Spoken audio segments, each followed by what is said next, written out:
ito na rin gawa ng malaki. Sige po, lahat tayo tumayo. Tayo muna namin. Lord, ikila ito yung maliw. So, ako ay manayang ka, isang manang itialatar mo. Mabalin niya iti espiritu ni makatuturo, nabannog. Ang daming iniisip na alalahanin sa mga bahay-bahay, labahin, gagawin. But please allow us, Lord, this afternoon. Yes, to be with you, listen to you, listen to this lecture, and once again, be inspired by your Holy Spirit. Sikatabi o Diyos, ikat sarita sa tumbal mo sa kada kami. Magdalos kada kami kat anyaman, dito yung mali nga espiritu nga lahat kami tata. Itinagad ni Jesus, dalusan na kami kanina. Tapos itikas na, masuktan, iti makaay-ay na espiritu nga nagragsak, natnuan enerhiya, natnuan itigagar, tapos itikas na ito dinigtin ka. Itinagad ni Jesus.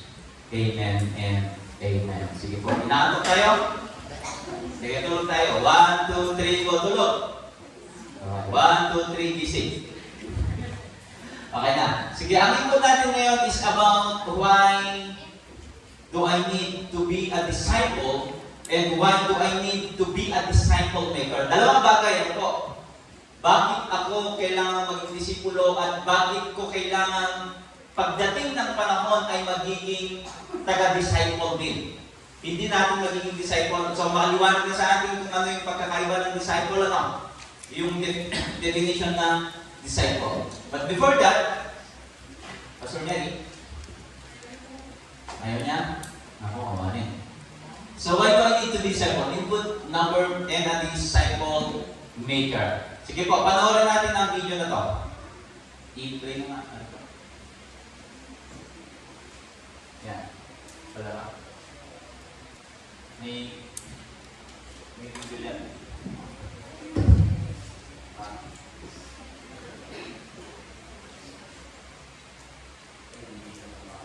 Okay. Sige po. Mamaya na lang siguro sa laptop ko. Mamaya, subukan natin.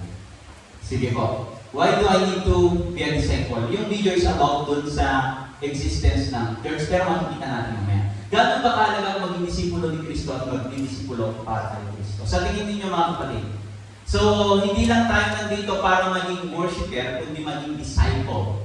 So, malaking pagkakaiba yun. Ano po, at makikita natin yung mas malalim na ugnayan sa ating Panginoong Yesu Kristo at mas malawak na pagministeryo sa pamagitan ng discipleship. At gaano nga ba kahalaga yung pagdidisipulo?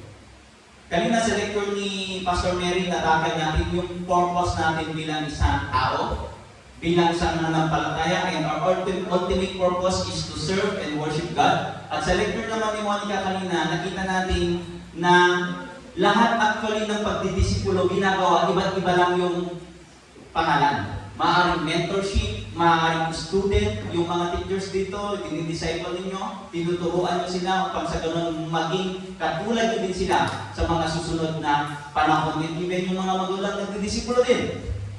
Pero, it's more than a work and it's more than a job dahil trabaho natin bilang teacher, trabaho bilang magulang, but we need to do it with intention, with love, at with passion and commitment. Napapansin natin sa mga teachers, kahit ang dami natin pinagdaanan mga teachers minsan. Pero minsan mayroon tumatatak na teacher sa atin. Yung feeling natin at yung naramdaman natin na yung guro na yon, hindi lang siya nagtatrabaho para magsweldo lang at para maituro lang at mairaos yung bawat subject. Nakikita natin kung paano niya pinapakita yung pag-ibig niya doon sa estudyante niya at yung pag-ibig niya doon sa ginagawa niya. Ano ang pagkakaiba ng disciple at worshiper? Sa tingin niyo? From his word. Worshiper. Ang daming sumasamba na every Sunday. Simbawi, taga-Simbawi. Simbawi. No, lumagpas ba yung DJ Salmante Pastorin dito? Ang tagal-tagal po kasi sa church. Worshiper, hindi masama. Bakit? Isa sa taas natin yung pagiging worshiper. Pero pagkataon ng paglipas is worshiper pa rin tayo. Tanungin natin. Of course, hindi matatanggal yung pagiging disciple natin sa worshiper, pagiging worshiper natin, pagiging mananambahan natin. Lahat na naririnig dito, uray na ito yung statement des mo. Uray na nga agbaling na disipulo, inuhanak nga ang imong kakarama ng tutunin ba? Uray na pag-ipag-participar ka ng ministry to church. Nagsisimba naman ako every Sunday. Maaaring we are worshiper. But sometimes, is worship enough for us to grow and for us to be continuously transformed in the image and likeness of Christ? Sapat kaya yun? Panasin nyo mga eskwela, itika na dumimula ay once a week lang. Di ba yung pag-school na nila, umaga ng hapon, same na picture, mauba ko may picture ng picture mo, di ba? Kayo din ang picture, so mauba na kayo doon sa picture ng isip. Bakit? Kailangan doon sa learning institution is kailangan talaga ng intense and time para sa ganun maituro talaga kung ano yung maituro. At kung every Sunday, malalaw tayo. Kasama natin matutulungan ng katalaw ng Elizabeth. Paano tayo lumalagot? Paano tayo natuturuan? Di ba? So, anong pagkakaiba ng disipulo? Of course, a disciple is really intentional na follower and learner. Pag learner na aaral, minementor, ano to, at lumalago sa pananampalataya o ay worshiper is just really, okay, dapat yun ay sapat hindi nagdisino ng tilo ko sa buti wala sa bigila ka ng sabi. Ang man, pastor, ubing ka pa'y pagkaan ka pa'y na yan ng metodista na mo na. Ngayon, ipagpadakin na, metodista pati ni tatang ko ni inang ko. Kung kanya, sige inang, at kararap tayo si kaman ni Mangidala, mali ang pastor. Ilas ko na metodista, pero pagkararati, mali na kaya. Sabi ko pa, talagang metodista ka, anong ibig sabihin ng metodist? Kayo, kung bakit kayo metodista, anong ibig sabihin ng metodist? Ha? Basta kami namin, metodist. Yung tipong mga ganun that, okay na, wala namang, kumbaga kahit sa taon naman na naglilipas, okay lang naman yung nagsisimba. But this time, is we need to be intentional on growing, and learning doon sa mas malawak at mas malalim pa na pagkaunawa sa pagmiministeryo. Kasi even us, lumaki din kami sa akala namin simba, okay na, tapos na. Pero meron pa palang mas malawak at mas malalim na pagkaunawa. By the way, to answer yung Methodist, from the word method, system, may sistema. Bakit yung mga founder natin is they have a system sa buhay nila? Ang buhay nila systematic, they are very prayerful, they are reading the word of the Lord, hindi lang sa kung maalala nila, kundi at sistema na talaga. Itibiyag na, even hindi pa nag-worship na, panagtulong na. That's why yung Methodista nagkaroon ng impact doon sa mga iba't ibang lugar doon sa Europa na umabot pa sa atin dito sa Asia. So ayan, being a disciple is both a privilege and responsibility. Naniniwala kayo hindi? Sa lahat ng naniniwala, itaas ang kanang kamay. Ay, pahala kayo sa buhay, no?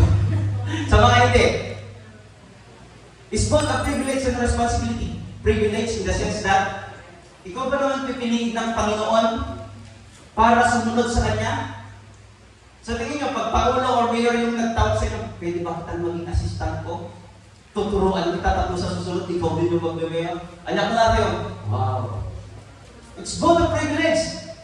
Pero ang tumatawag sa ating Panginoon, si Jesus Christ, to be part of building His kingdom dito sa mundo, dito sa lupa. Hindi ba malaking pribilehiyo yun? Kaya sabi ko nung nagpapastor ako, akala ko utang ni Lord yung pagpapastor ko. Bakit sinasabi ko dati, Lord, may pangarap ako pero iniwan ko para sa'yo. Yung tipong akala ko ako yung gumagawa ng favor, pero how do we around? I am so much privileged kasi I am part dun sa lingkod na tinanong ng Panginoon upang itatag ang kanyang kaharian. It's both a privilege and responsibility. Privilege in the sense na makakasama mo ang Panginoon. Lahat tayo naniniwala, of course, sa ating Panginoon. Nararamdaman natin yung Panginoong pag-ibig. Pero ang lahat ng pribilehyo may kaakibat na responsibilidad. Pag tinawag kang magtupad, hindi ka lang tatanggap ng ayuda. Pag kasali ka sa 4Ps, hindi lang basta, oh may sweldo na naman 4Ps. Kundi mayroong kaakibat na responsibility. Both, even sa position. If you are called to be a servant, to be a mayor, to be a public servant, to be a DS, to be a pastor, hindi lang dahil basta mayroon kang benefit, but you have responsibility. Anong sabi ni Spider-Man? With great power comes great responsibility. Kung gusto natin na mataas ang sahod, mataas yung demand na kaya minsan ayaw natin tumaas yung sahod, okay lang kung simple basta wala rin akong trabaho. Yun din mo ganun. Pero it's both a responsibility and privilege. Ang pagiging disciple, meron din iba na responsibilidad. Ibig sabihin, meron tayong kailangan gawin. At ang pagsisimba is isa. Ang patuloy na pag-unlad at paglabos sa pananampalataya is isa. Ang pananalangin is isa. Ang pagbabasa ng Biblia is isa. Ang pagtulong sa kapwa is isa. Ang patuloy na pag-aaral is isa sa mga maraming responsibilidad ng pagiging disipulo ni Kristo. Ang tanong, gusto ko ba natin? Hindi ito bago, ginagawa na natin. Kung baga nilalagyan lang natin ng sistema. At sinusubukan natin mas maging kaya yung time na ay yung natin, yung title natin is Intentional Discipleship. Bakit? Nung minsan, okay lang. No one, okay lang, but this time, let's try to be intentional. At ang discipleship, nasabi na ni Pastor Carlo kanina, is not a program or is not a ministry. It is a lifestyle. Kung ibig sabihin pag lifestyle, nakikita sa pang-araw-araw ng buhay.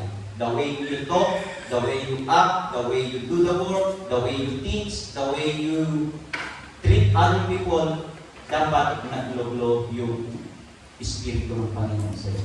Dapat nakikita yung pagiging disciple. Ang sabi ni Jesus Christ, love one another, because if you love one another, they will know that you are my disciples. So yun yung pinaka-foundation. Ano po? Why do I need? Bakit kailangan mong maging disipulo? Sa tingin mo, bakit kailangan mong maging learner, disciple? Tanungin mo bakit? Bakit? Ang discipleship is tinutulungan tayo para sa ating spiritual maturity. Growing, in spiritual maturity, spiritual growth. Naniniwala ba kayo na walang lumalago na iisa lang sa pananampalataya? Yung tipong okay lang ako, manalangin na lang, magbasa na lang ako, hindi ko kailangan ng church. Kung tayo ay disciple, kailangan natin ng community. Si Jesus Christ kaya tumawag siya ng community. At yung mga disciples gumawa ng community. At yung community na yun naging church. Growing in spiritual maturity. Pag sinasabi natin naman spiritual maturity, hindi lang sapat na yung alam natin ngayon is okay na. But if we say spiritual maturity, lumalago at naging matibay tayo sa pananampalataya. At dapat nagiging ako nagbayad na yan, simsimba, nagbayad na ng party church. Pero yung isa, tapos sila sa mag-pray. Tapos silang manalangin. Ayaw pa nilang manalangin kahit itaas mo sila.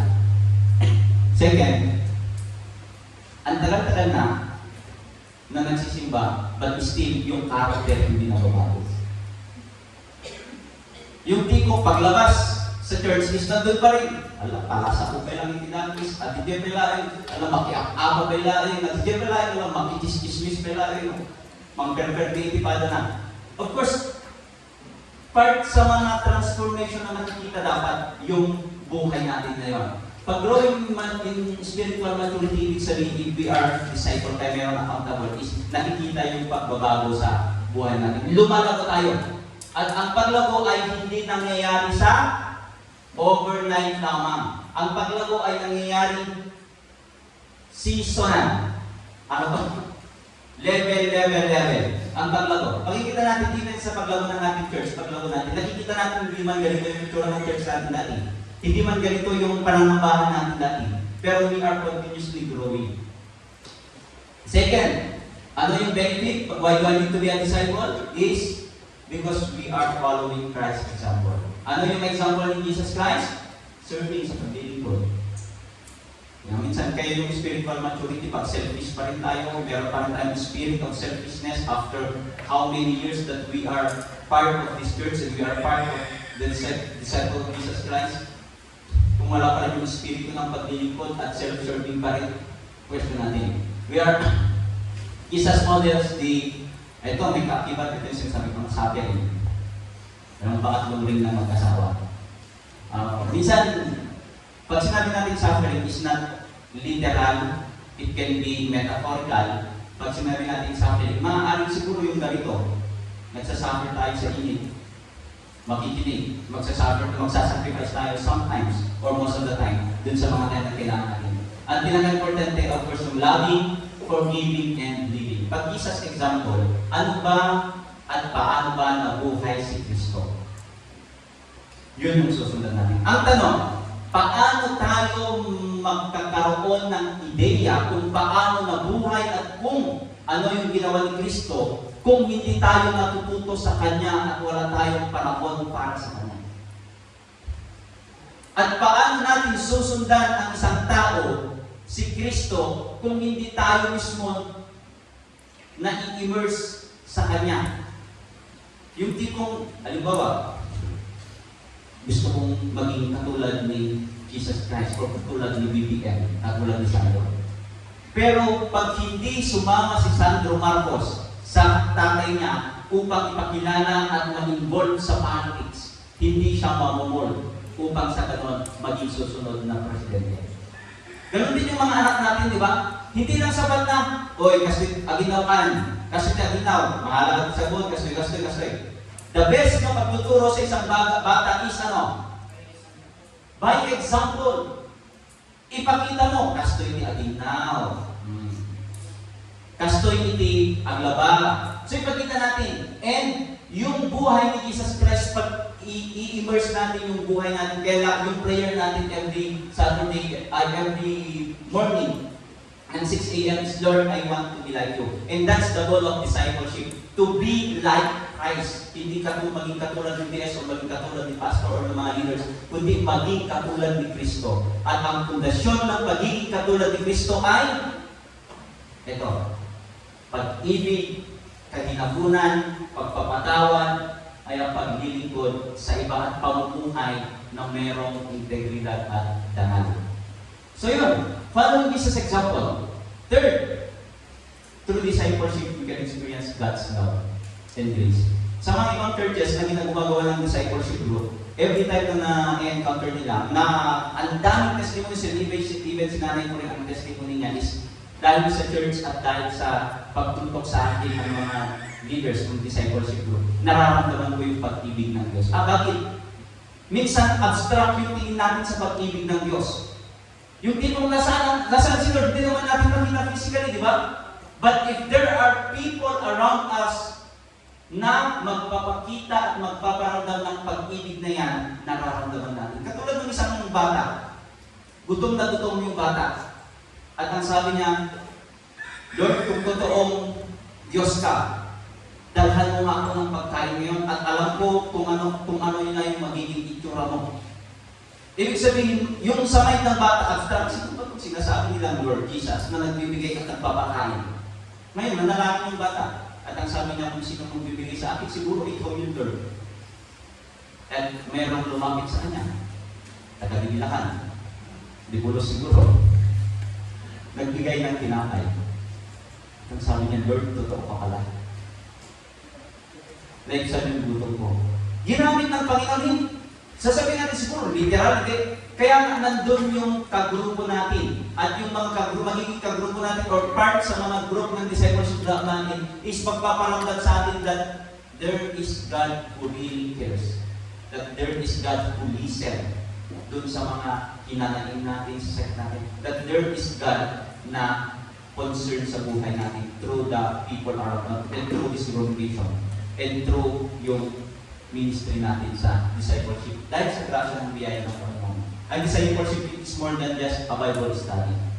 Kumbaga, makikita natin yung mas intentional na pagkakaroon ng concern sa bawat isa. Okay. To live a life with a purpose. What is your life purpose? Na sabi ko kanina umaga na yun, di ba?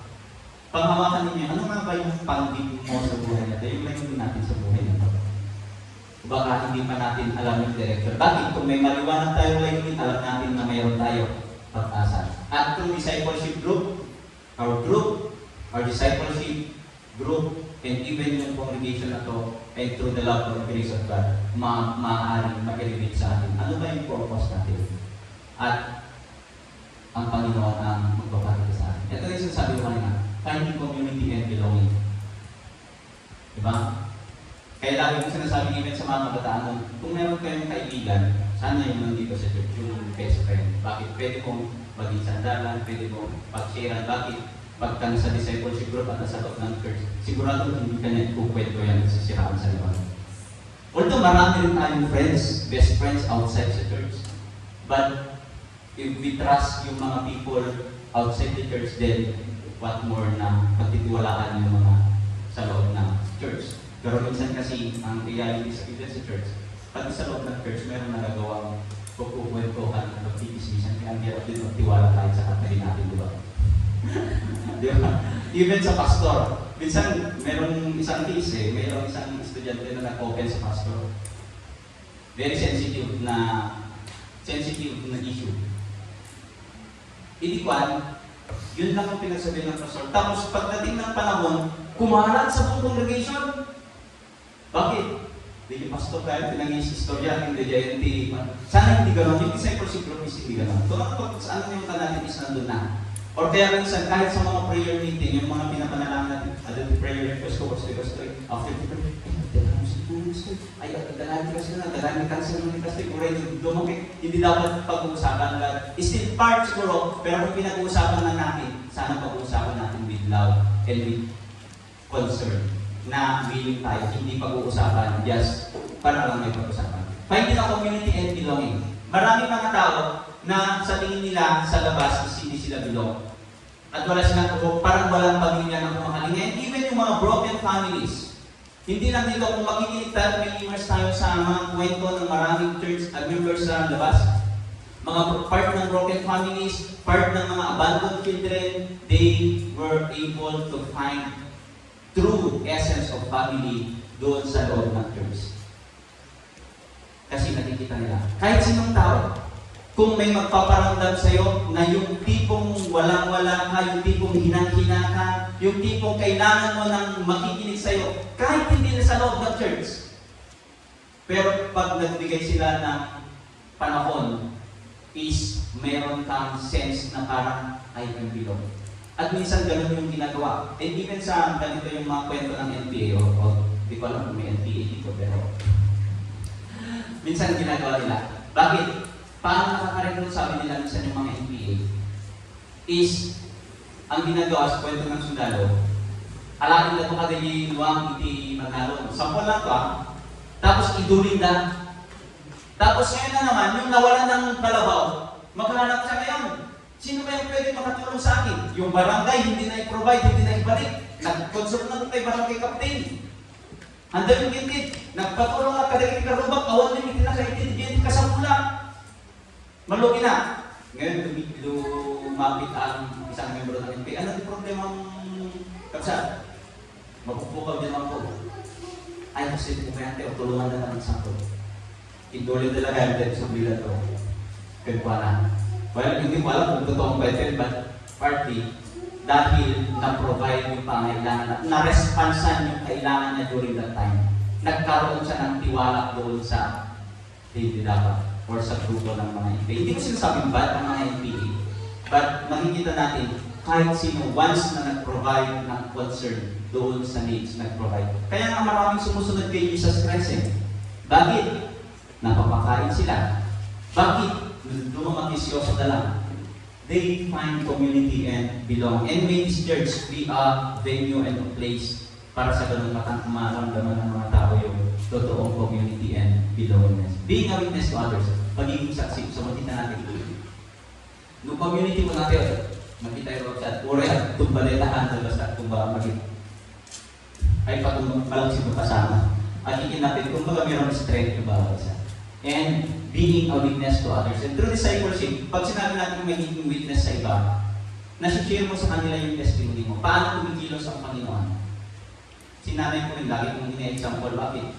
Pag nagkukwentuhan kami, pagka dalawa kami nagkukwentuhan na ganyan, kahit pa ulit-ulit, pinapakinggan ko pa rin yung kwento na.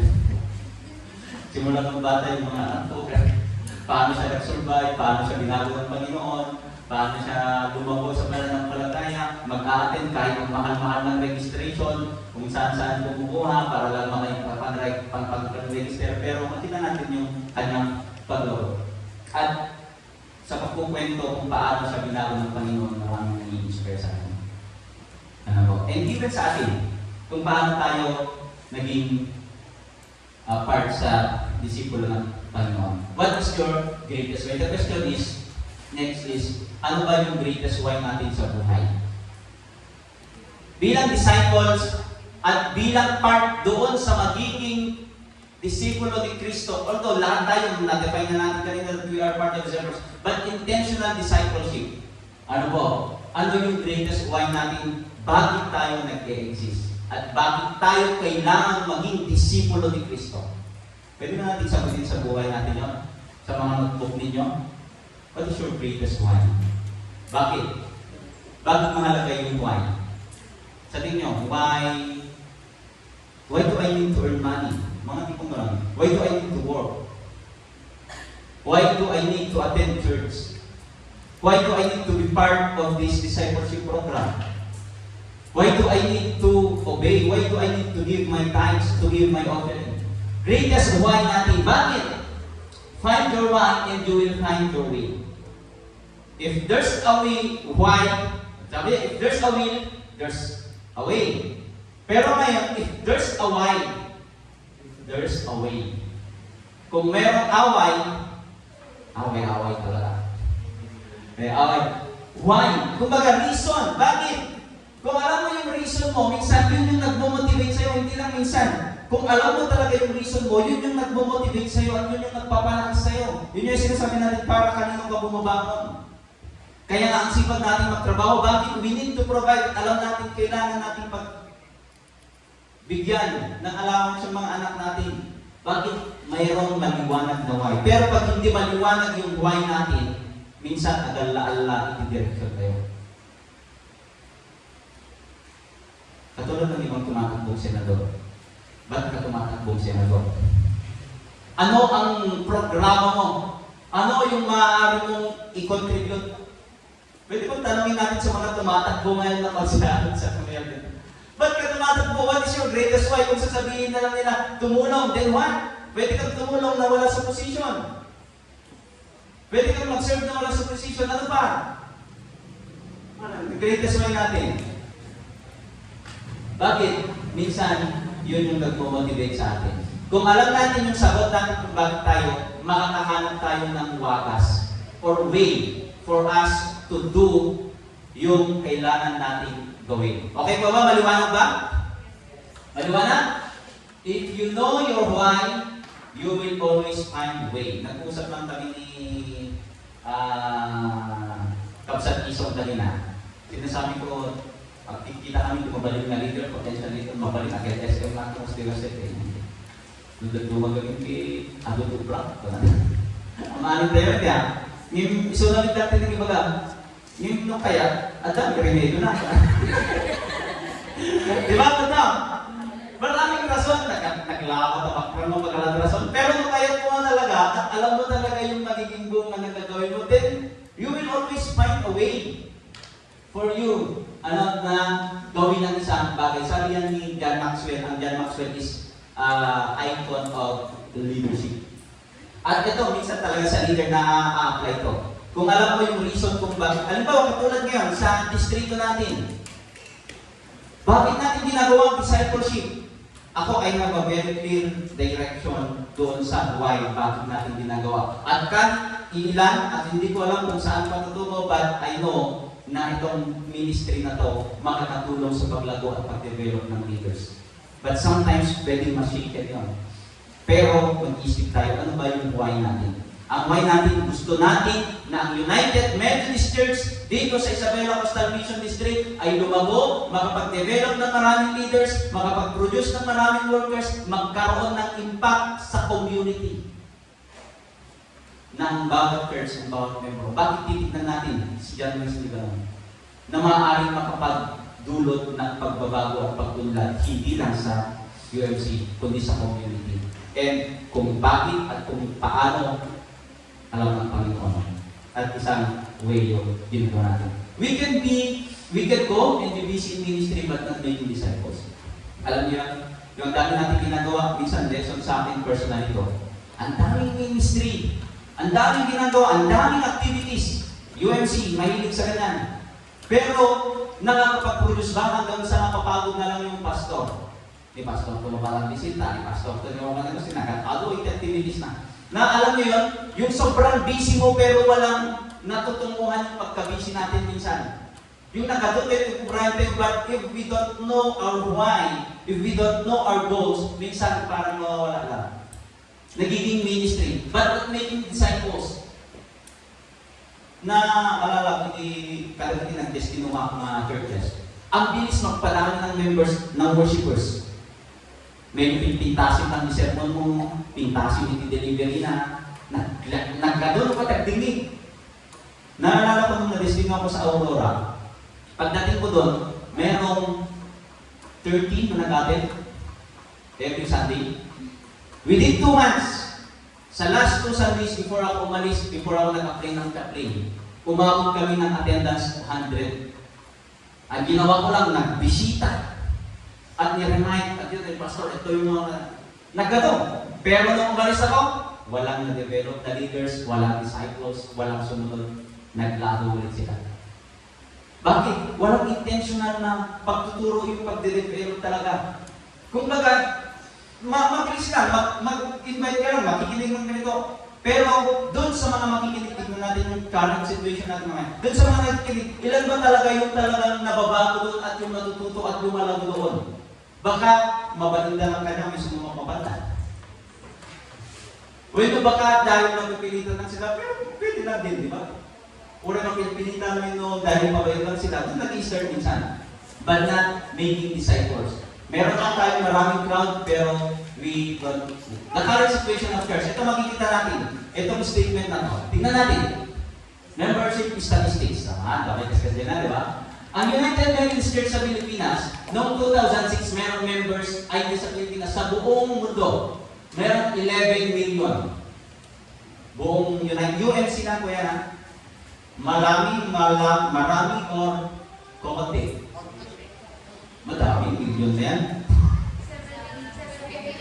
Pero kumpara mo sa 7 billion populations, di ba? And Christians, yung mga claim na Christians, including na, nasa 2 billion, I think na.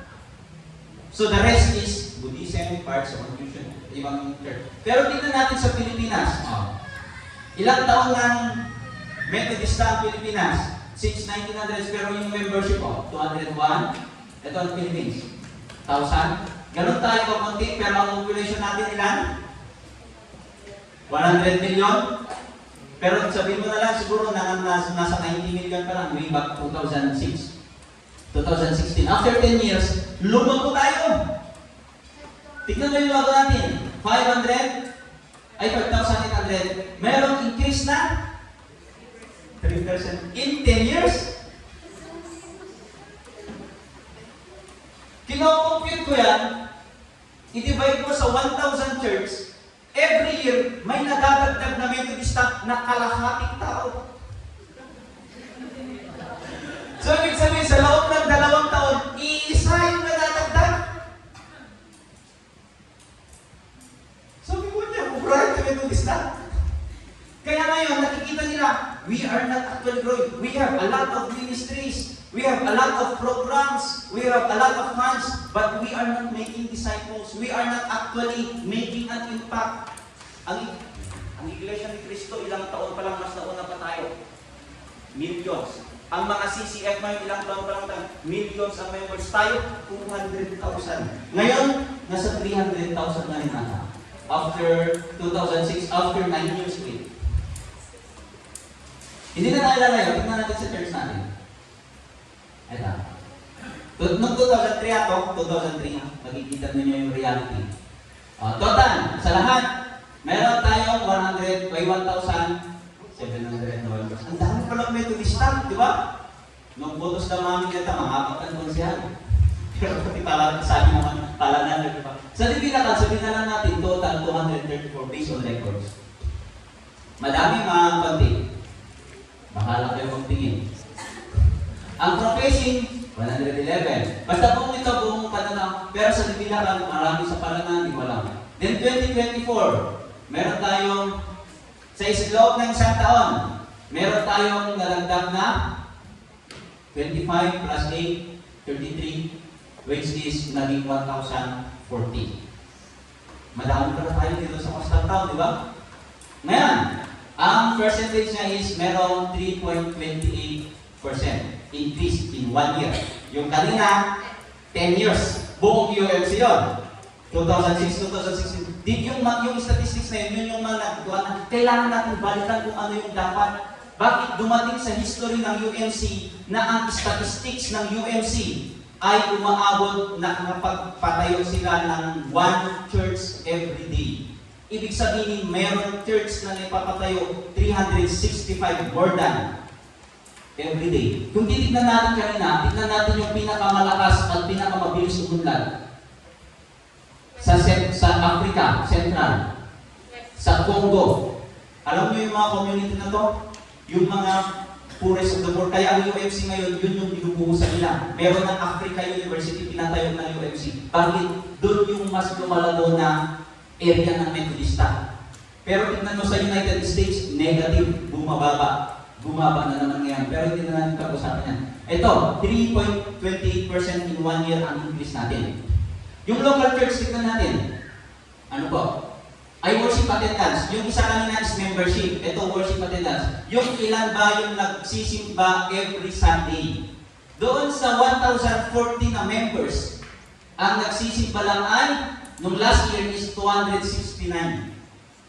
So ilang percent yun? 1,000 members. Dito nga, ang dami eh. Di ba? Noong 2024, wow, tumaas. Mayroong 334. Naman minsan ito, because ko, itidibilakan yung MC, dati average. Average attendance ko. Tapos bigat yan, ganyan. So 300 including ubing yan. So ibig sabihin, mayroong 24% increase doon sa worship attendance. Ibig sabihin, dumalago tayo sa worship attendance. Yung mga average, paano nyo, hindi ko alam, may compare nyo. Nung simula na nagsimba kayo noong 2023 o kaya nung 10 years ago pa, compare nyo dito. Meron na akong pag-unlad, di ba? Meron nakikita natin pag-unlad. Total membership, 1,334. Meron lamang 32% na nakikidalo sa pagtitipon tuwing linggo sa kabuuan ng members ng UMC. Kung yung 50 nga, dumamit bagsak, di ba? Tignan mo, ang daming Methodista, pastor, aman, pastor Methodista, ingkan tulad na di mo ito lumigo, tangang, angkit mo, hindi palubos di ako. Hindi palubos kayo di ako. Kaya nagasabi, nohan nyo ako, naging palubos di ako. Di ba? 32%. So, nakikita ninyo, ito yung sitwasyon natin, we need to work. Meron tayong job, meron tayong trabaho. Ibig sabihin, meron nawawalang 700 na katao na kailangan mag-attend din sana sa church. Tingnan natin, population versus membership. Sa Dibilakan, merong, ma'am, sorry 2020, nakamo na updated, ay hindi mas, MCR, nakamo na parehas. 5,000 lang yung population natin. 2022 census na update natin, 2024, di ba lang? Dahil sa mga kunakon, meron 3,000, and sa Palanan, kahit pagsamahin mo yan, ang daming population sa Palanan.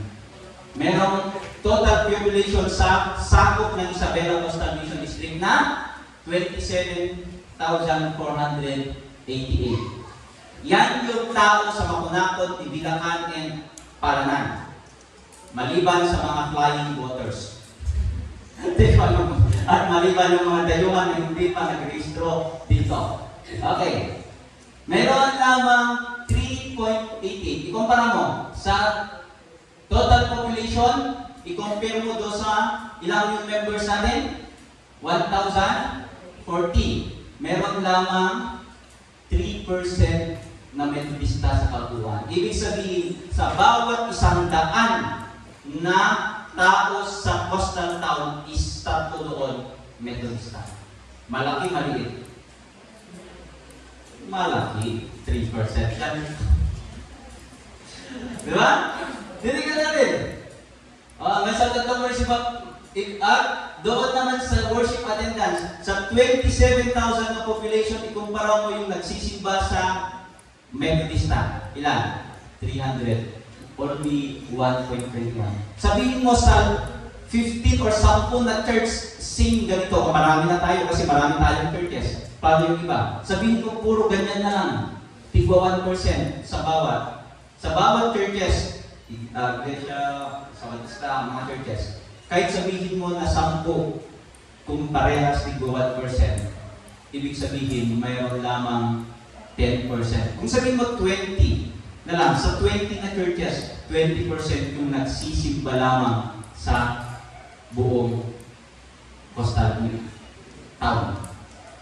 Isali mo na, dahil Katoliko yung pinakamarami, isali mo na 10% sa kanila, tayo 1% lang.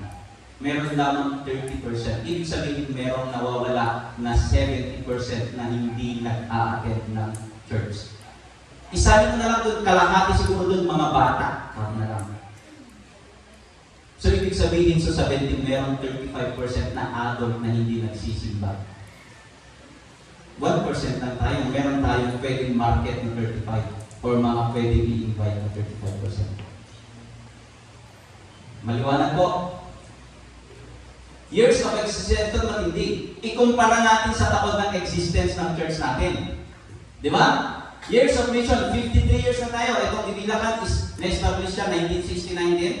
Ano po, at lumalago na ay nasa 50 kasi nag-golden anniversary na tayo and even sa mapunakot ng Palanan is 70 years, I think na kasi mas nauna doon sa Palanan. Years of mission natin. Sa 1,040 visionary records divided by 53 years, mayroong 19.62 na members sa bawat taon. Divided by local church, 3 pa lang noon, Palanan, Mapunakot, and Ibilakan. Siguro kasi 53 years since I start. Mayroong 6 additional members every year. Ibig sabihin, sa tunggal taon, mayroong nadadagdag na 6 na membro ng UMC. Yun is doon na sa umulad na membership natin. Paano noon? Pagsasabihin natin, ito. Worship attendance natin divided by 53 years, 6.3 local church, bako Ibilakan, ibig sabihin, 2 ang nadadagdag na worship attendance every Sunday. Simula nung nag-start yung mission natin. Noong huling taon, 1.79. Meron pa dati. Sa Kabagan, alam niyo ba nangyayari sa Kabagan?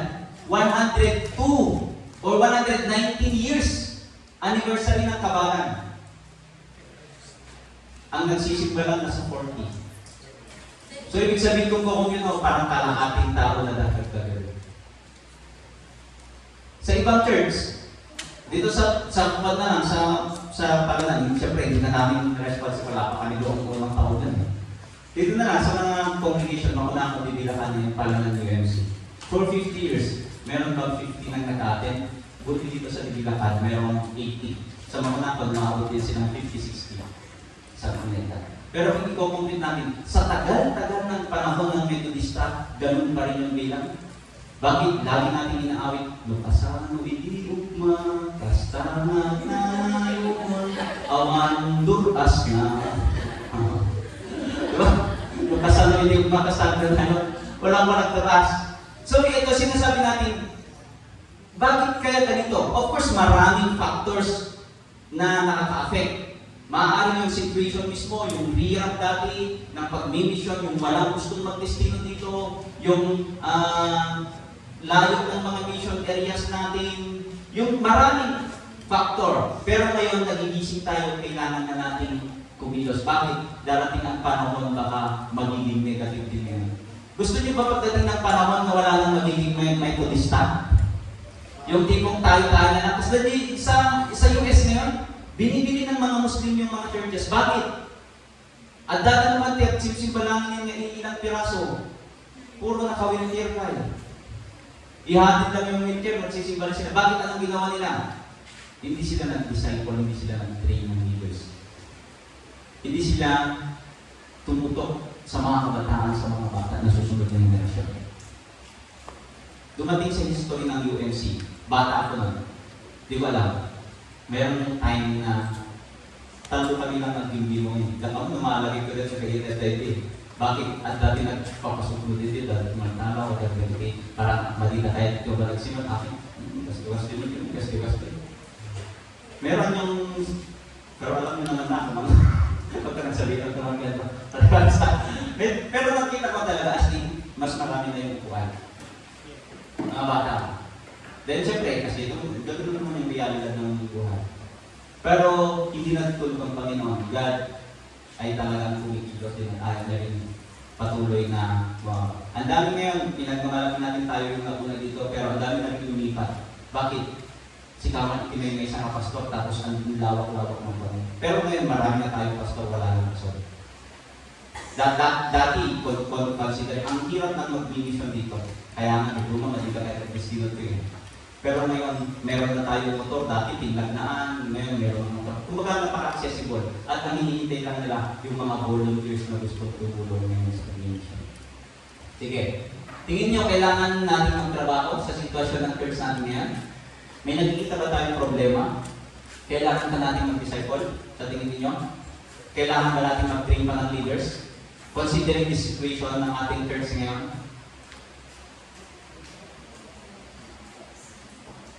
mayroong gawain na kailangan natin gawin.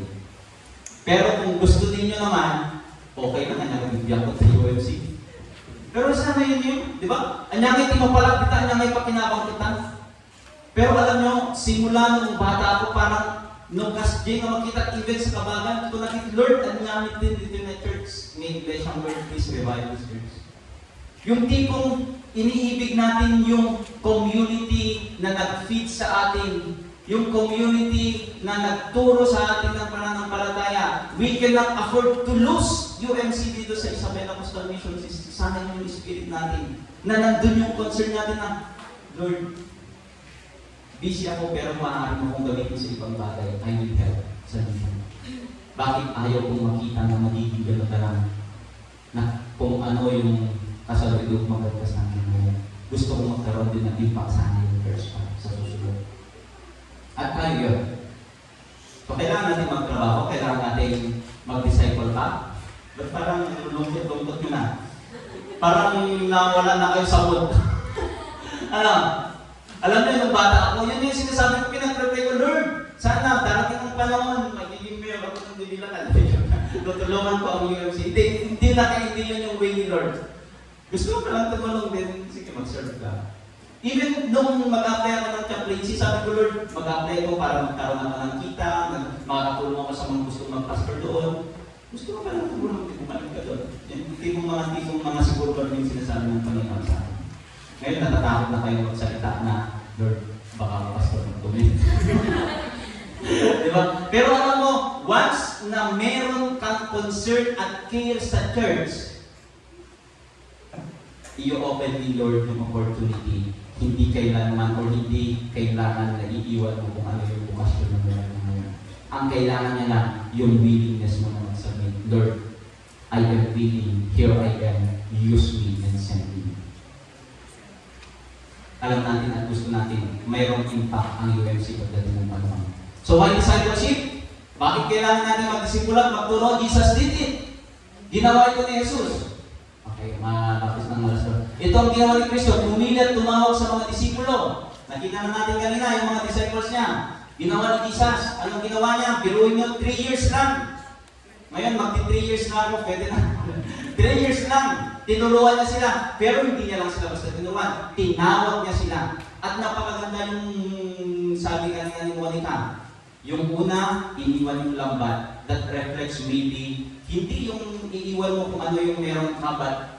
Yung lambat represents our vocation. Represents our work. Represents yung nagpro-provide din sa atin.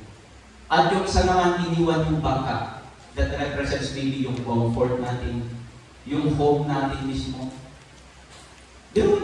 Isipin mo na lang si Elvis sa si Carlo. Seaman. Sumasahod ng 70,000 to 100,000. Anya, naktakan naman pa nagpastor. Di ba? Service. Hinintay pa naman tulungan ng dump truck. Kaya meron siyang opera dito. Magte-testimony sana, may opera siya dito. Sabi ko, pag hindi mo ayusin sa palanan, alam mo na. Magugulungan ka ng barko. Bago siya tumawag at bago siya tumugon, ni Melchior tayo lang yun. Di ba? Na-opera ng aksidente, yun yung starting point. Pero hindi kailangan natin magpastor lahat. Sino ba team member nito? Pastor tayo mami.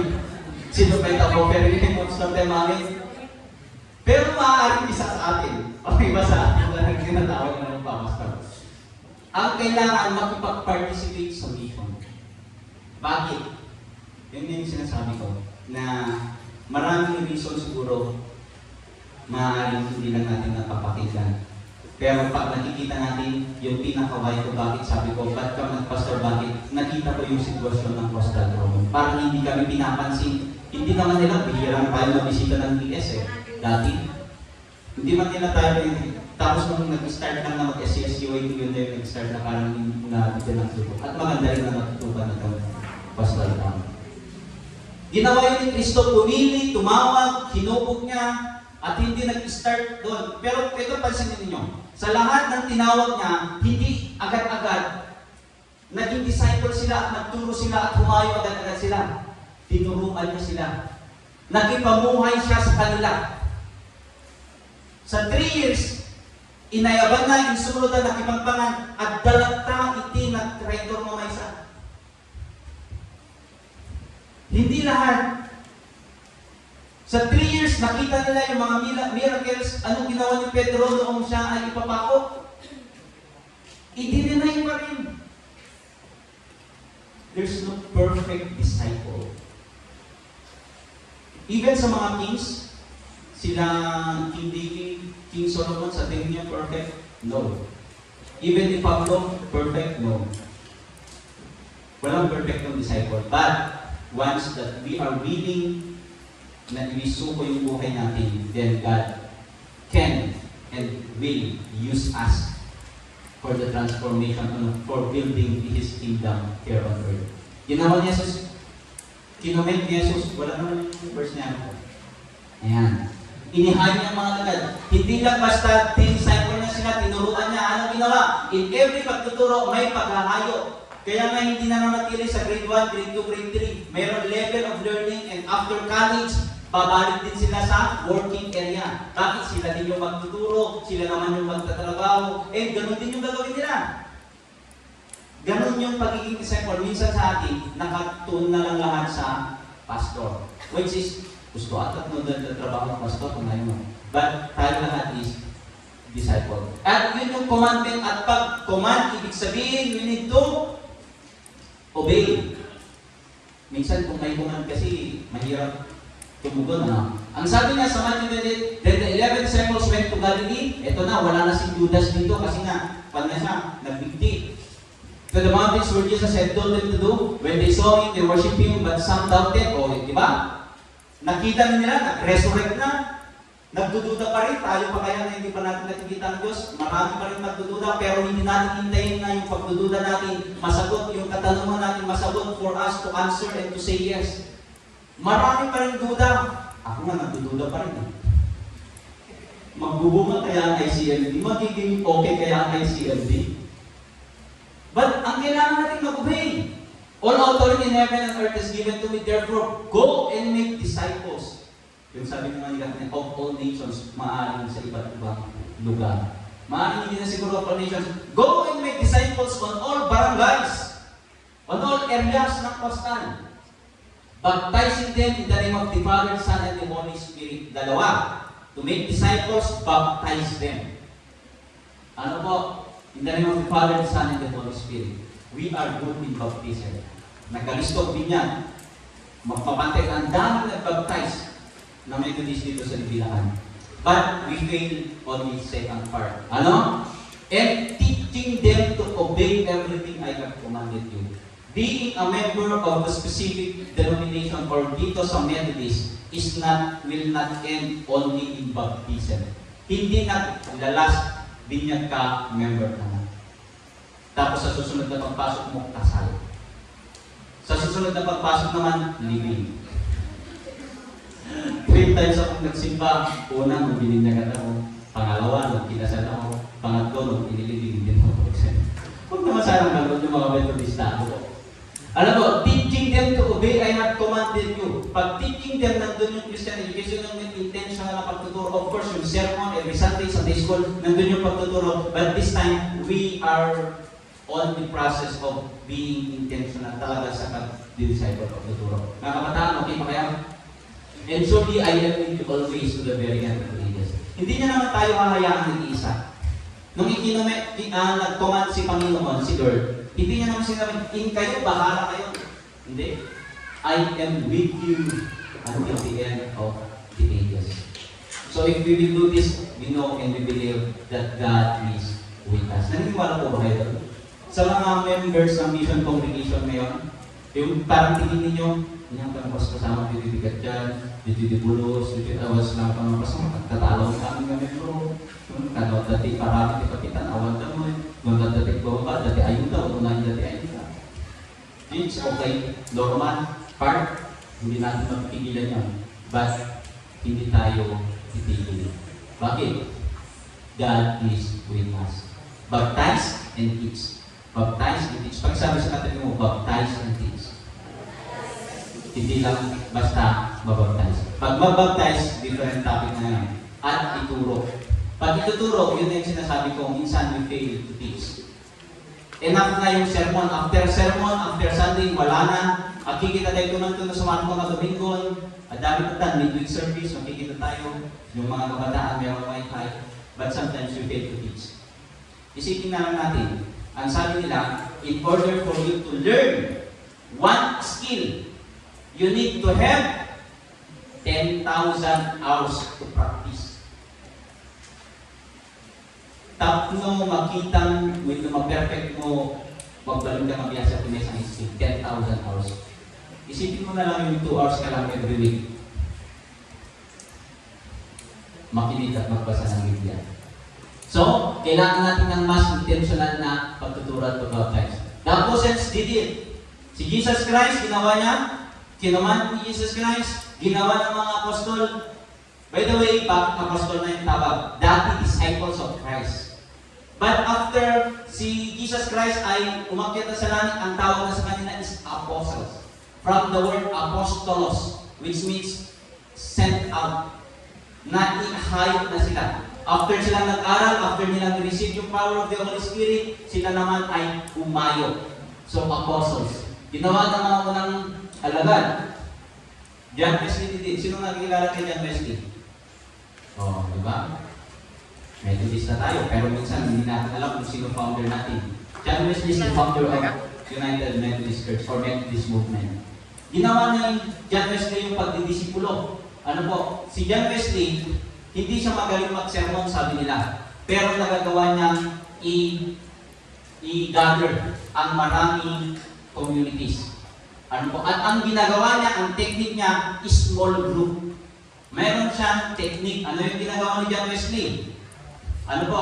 Meron siyang small group. Meron, ang tawag sa grupo niya is class, bands, and society. Ang society, ito yung malaking congregation pagtitipon.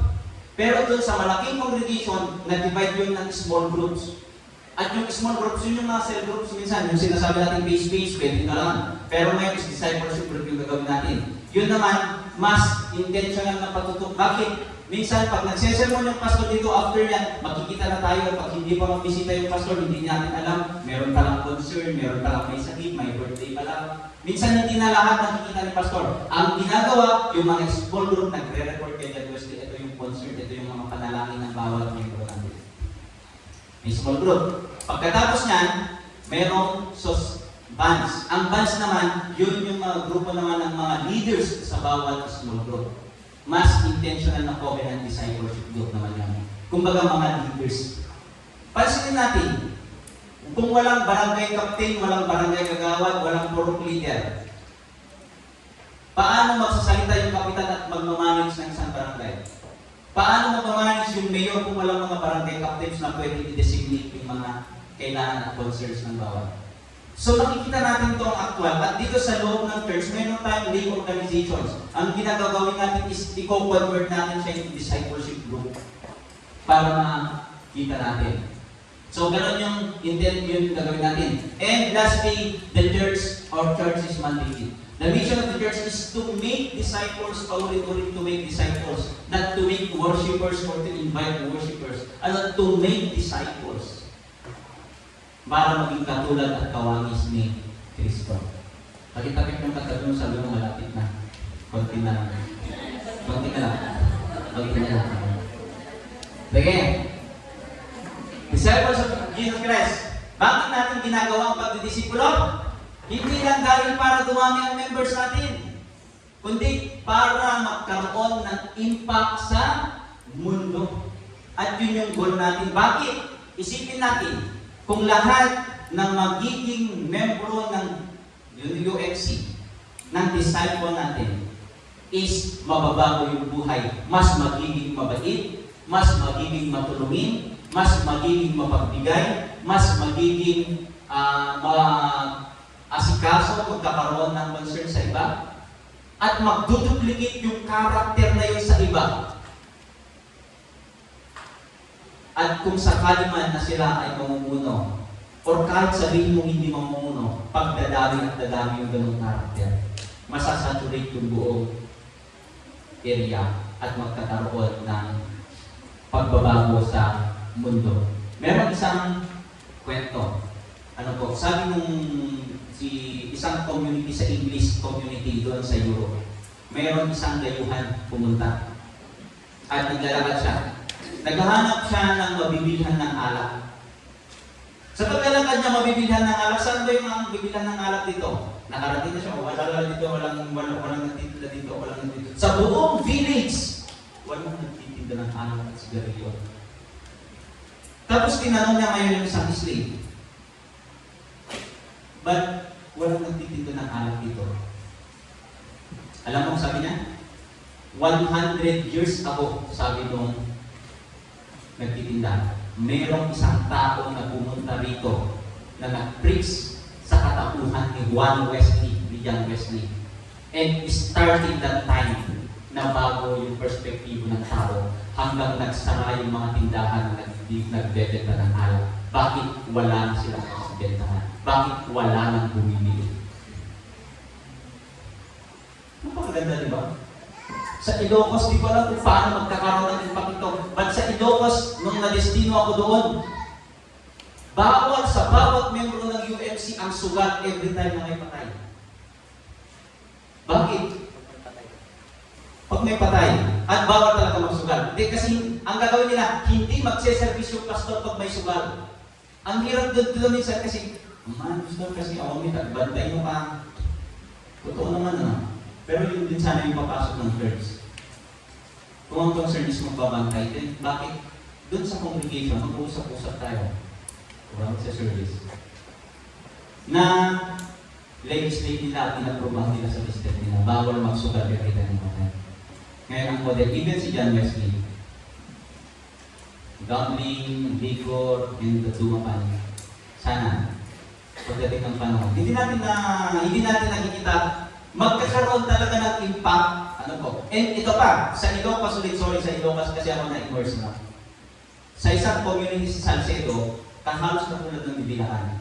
Yung mayor nila, Methodista, yung vice mayor, Methodist, majority of sa Dunyang Bayan. Sa loob ng 21 na barangays, 15 doon, yung namin is merong Methodist Church. At sila yung malaking boses ng community. Merong proposal yung board member noon. Ang sabi niya, magpapatayo tayo pag fiesta, magpapatayo tayo ng kabaret. Yung kabaret, dati mga kailan ng bayan. Alam niyo ang ginawa ng Methodist Church? Sumulat sila kay Mayor. We condemn, opposing yung proposal ng magpapatay. Hindi napatay yung kabaret. Naging boses ang Methodist. Hindi na Methodist, the whole church. So, ganun yung makikita ang impact at Sa buong Europa, na-admit nila na nagkaroon ng pagbabago sa Europa because of John Wesley. Na uyawinda gapu iti method, uyawinda gapu ta naman nagkararag, uyawinda gapu ta nasabi ko pa nung unay, but look, yung pagbabago na ng community art na dala niya doon sa community na kanyang nagawa. Hindi lang sa maliit na church, kundi sa buong community at buong kontinente ng buong Europe. At ang sabi ko nga, meron at merong isang church every year na naman. So, yun yung pinakagol natin. Bakit tayo magtuturo? Para sa pagbabago ng mundo. Bakit? Ang dami nang nagdi-disciple ngayon na iba. Si Vice Ganda, nagdi-disciple. Sorry. Hindi. Pero yung YouTube, yung TikTokers, ba't sila gustong-gusto pag gano'n? Lumalaki sila na nabubuhay sa gano'n sa social media. If we don't disciple our children today, somebody will disciple them. If we don't teach our children, the next generation today, somebody will teach them. No wonder, ang sabi natin ngayon talagang merong pagbabago sa community. Pero sana hindi natin pag-iwanan yung basic ng pananampalataya. For the transformation of the world. For the transformation of the world. Pati sa mga ISIS, yung terorista, nagdi-disciple intentionally. Sa sinasabi ko, tinutukan nila yung mga bata para magaling sa gobyerno at magaling doon sa kinauukulan. Local churches and extension ministries of the church provide the most significant means through which disciple making occurs. So, yung church natin magpro-provide ng disciple at tinatawag tayo upang maging bahagi ng disciple making process na to. Ang tanong, will you go to make disciples of Christ? Will you? Panagot tayo, pastor. Nakabuting. Hindi natin pipilitin at hindi natin gagawin siya over time. Ang kailangan lang natin is, are we willing to learn, to grow, to be transformed, to be used by God? Maaaring sasabihin natin, kasanubarunggit, at utubra, kasanubarunggit, at yan agad na dito yun. Awamit iti nagadala, kasanubarunggit, nagadol iti kayo kumobrahin. Yung mga disciples, nung tinawag sila, nasa busy ng paggawa. Mas busy ang mangingisda kaysa sa lahat, siguro. Hindi ko lang alam. Pero siyempre, yun na yung pinaka-source ng buhay nila. I mean, ng source of living, ikabubuhay. At tinawag sila when they are busy doing their things. Hindi naman tinawag ni Jesus, anong sabi? Nung tinawag niya, agiyin tambay nila, dagit ka matubrana, umay kayo hindi. Anong tinawag niya? Yung mga nagtatahi ng net. Yung mga nangingisda, ongoing. Hindi niya tinawag yung mga tambay lang. So maybe we are busy now. That's why God is calling us to be His disciples. Kung wala tayo ginagawa, baka hindi tayo tinatawag. We are busy. Alam mo na sabi ni Martin Luther, the more that I am busy, the more that I need God and I need to pray. Minsan iba sa atin, because we are busy, we don't have time to pray and we don't have time to be with God. Pero the more that we are busy, kailangan natin ang sandalan makakasama sa pagdalagay at paglago bilang isang Kristiyano. Sa pangalan ni Jesus, Amen and Amen.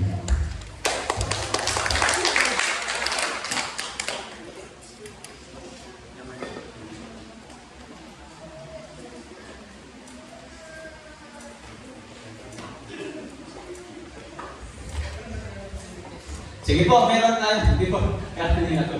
Meron pang 3 lecture. Akala nyo, tapos na tayo? Hindi, last day sa mga. Hindi, pero sige. Pwede ba tayo tumayo lahat? Hindi, honestly, meron pang isa. Siguro mga 30 minutes. Kasi kaya naman kay Ma'am Jo. O, yung isa pa yung napadya. Kaya meron pa tayong uulitin na Ma'am Jo.